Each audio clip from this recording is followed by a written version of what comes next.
आपकी पत्नी आपसे लड़ रही है तो क्या करें?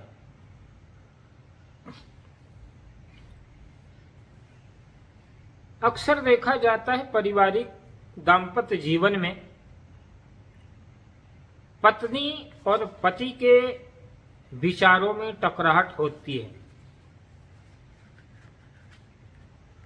और कभी कभी ये टकराहट ये तनाव के रूप में बदल जाता है और तनाव इतना बढ़ जाता है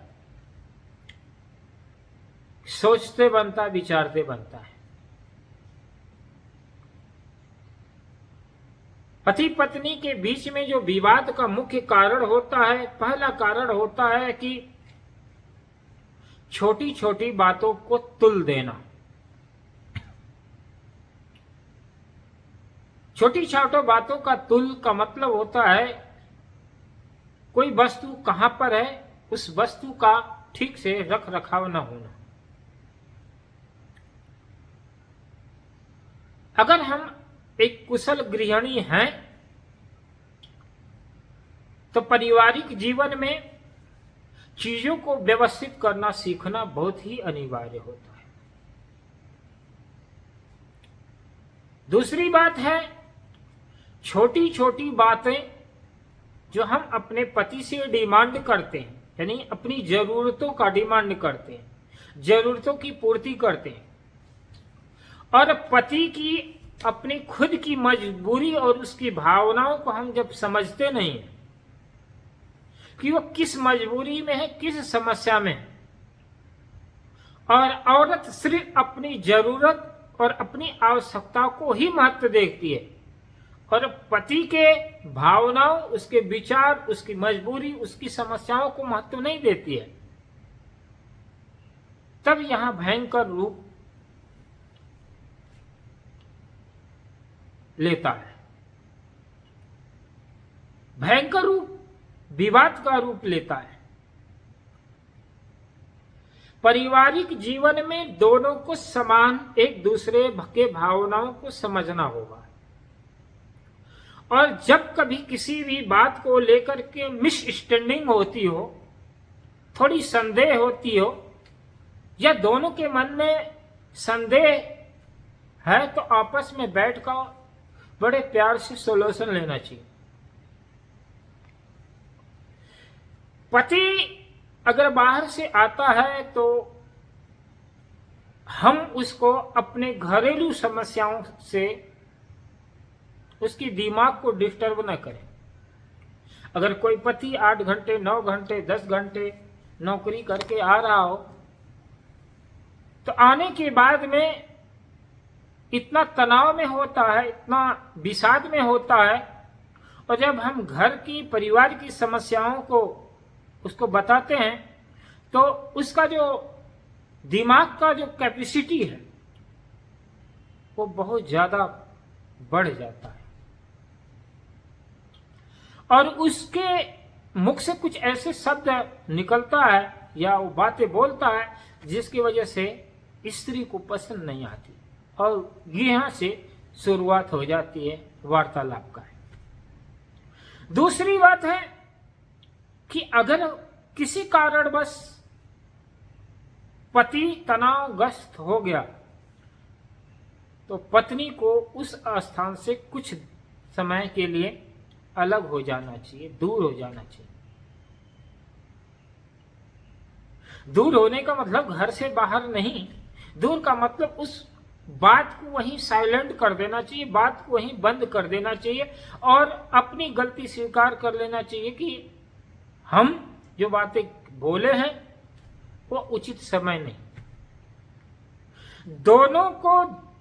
दोनों की भावनाओं को समझना चाहिए और कोई भी बात करने से पहले समय का उचित मापदंड अपनाना चाहिए कि कौन सी बात हम किस समय किस परिस्थिति में कर रहे हैं। अगर हम अपनी सूझबूझ का थोड़ा सा परिचय देते हैं तो घरेलू समस्याएं हमारे जीवन में नहीं आ सकती। जब दो व्यक्ति स्त्री पुरुष का ईगो टकराता है, अहंकार टकराता है और कोई झुकने को राजी नहीं होता है तो वह वाद विवाद, तकरार और तकरार से तलाक तक बात बढ़ जाती है। और यहां पर दोनों का जीवन दोनों के जीवन में बहुत दुर्दिन आने लगता है, दोनों की जिंदगी तबाह होने लगती है। 4 साल, 5 साल, 10 साल का जो जीवन होता है, प्रेम पूर्ण जीवन, तो इसका एक सीधा साधा मापदंड है कि आप अगर आपस में इतना तनावग्रसित हो गए, किसी भी बात को लेकर के तुल पकड़ लिया, इतना तुल आगे बढ़ गया कि लड़ाई विवाद तलाक तक आ गई, तो दोनों को कुछ समय के लिए अलग हो जाना चाहिए। मैक्सिमम 3 महीने तक स्त्री पुरुष 3 महीने तक अलग रहे, और 3 महीने के बाद में एक दूसरे की खूबियां नजर न आए, केवल उनके अंदर बुराइयां ही नजर आए, और वो दोनों के बीच का कम्युनिकेशन, दूरियां ज्यों के त्यों बरकरार रहे, तो अपना जीने का तरीका बदल देना चाहिए, अपना अपना जीवन का मोड़ अलग कर लेना चाहिए। और 2-3 महीने तक अगर दूरी होने के बावजूद उनके मन में कुछ रियलाइज हो रहा है, तो फिर अपनी कमजोरियों को सुधार करने के लिए संकल्पित होकर के एक दूसरे को वादा करें, आगे ऐसी भूल न करें, और ऐसा करके अपना जीवन के अवरोध को मिटा करके, जीवन की जो कड़वाहट को मिटा करके पुनः प्रेम पूर्ण हो करके अपने जिंदगी का शेष जीवन जीने में लगे। अक्सर देखा जाता है पुरुष अपने एटीट्यूड और अपने अहंकार में झुकने को राजी नहीं होता, और स्त्री अपने जिद पर अड़ी होती है और जिद नहीं छोड़ती है, जिसके कारण हजारों घर उजड़ते देखे गए हैं। इसलिए स्त्रियों को चाहिए कि अपनी छोटी छोटी बातों को लेकर के पति के समक्ष जिद न रखे, और पुरुष को भी अपने एटीट्यूड, अपने अहंकार को सिर से उतार करके अपने मन मस्तिष्क को शीतल और ठंडा बना करके ही गृहस्थी जीवन में जिए। अगर ऐसा करते हैं तो गृहस्थी जीवन बहुत मधुर, मीठा, मृदुभाषी पूर्ण होगा और सुखदायी होगा।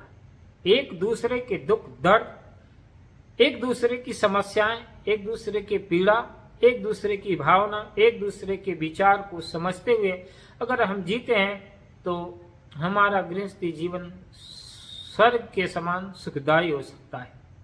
लेकिन अगर हम मिसअंडरस्टैंडिंग बनाए रखेंगे, अपने एटीट्यूड और अपनी जिद को ठाने रखेंगे, और अपनी तमाम मन के अंदर गलत धारणाओं को पैदा करते रहेंगे, तो इस गृहस्थी जीवन, सुंदर मनुष्य जीवन को नरक जैसा जीवन बना करके जी सकते हैं। इसलिए गृहस्थ जीवन एक सुंदर जीवन है। जिस तरह से नदी के 2 किनारे होते हैं, 2 छोर होते हैं, और उस 2 किनारों के बीच में नदी की धारा निरंतर बहती रहती है, उसी तरह से स्त्री पुरुष जीवन की 2 धाराएं हैं। इसमें प्रेम, समता, भावना, मुदिता, वात्सल्य, ममता, स्नेह, इन तमाम प्रकार की लहरों को बहने का अवसर देना चाहिए। जब कभी पति दुख में है, पीड़ा में है, तो उसके प्रति स्नेह, ममता और वात्सल्य का भाव, मैत्री का भाव रखें। यही उसके दर्द का दवा है। अगर स्त्री के अंदर स्नेह नहीं है, ममत्व भाव नहीं है, वात्सल्य नहीं है, और निठुरता की एक भरी पेटी है, तो ऐसी स्त्रियों का जीवन एक उजड़ा हुआ जीवन होता है। स्त्री का जीवन रसपूर्ण है, आनंदपूर्ण है, सौंदर्यपूर्ण है, प्रेमपूर्ण है, क्योंकि उनके अंदर ममता है, उनके अंदर करुणा है, उनके अंदर स्नेह है, वात्सल्य है।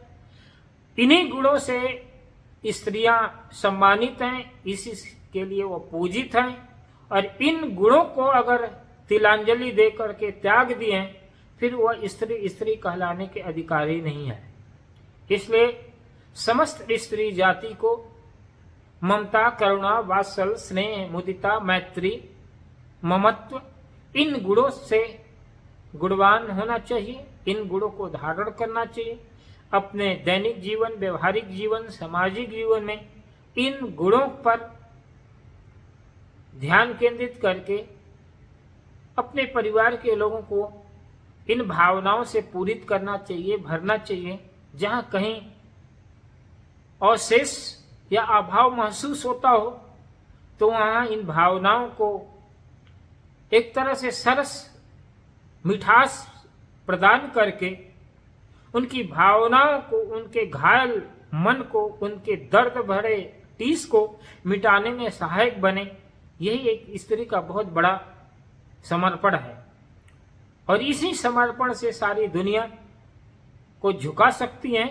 समर्पण, प्रेम, करुणा, मैत्री, स्नेह इन भावनाओं से ही बड़े से बड़े शक्तिशाली व्यक्ति को या शक्तिशाली लोगों को यह अपने आगे, अपने समक्ष कदमों में डाल सकती हैं। इनके अंदर ये विशेष गुण होता है। इन गुणों को धारण करती हैं तो इनकी यही शोभा है, यही उनकी कोमलता, उनका स्नेह, उनका माधुर्य, उनका सौंदर्य है। इसलिए अपने व्यवहारिक जीवन में, पारिवारिक जीवन में हमें इन बातों को ध्यान देना चाहिए और इन बातों को आत्मसात करके जीना चाहिए। तो मेरा ये मानना है कि हमारा वैवाहिक जीवन, हमारा सामाजिक जीवन, हमारा पारिवारिक जीवन एक सुंदर जीवन बन सकता है।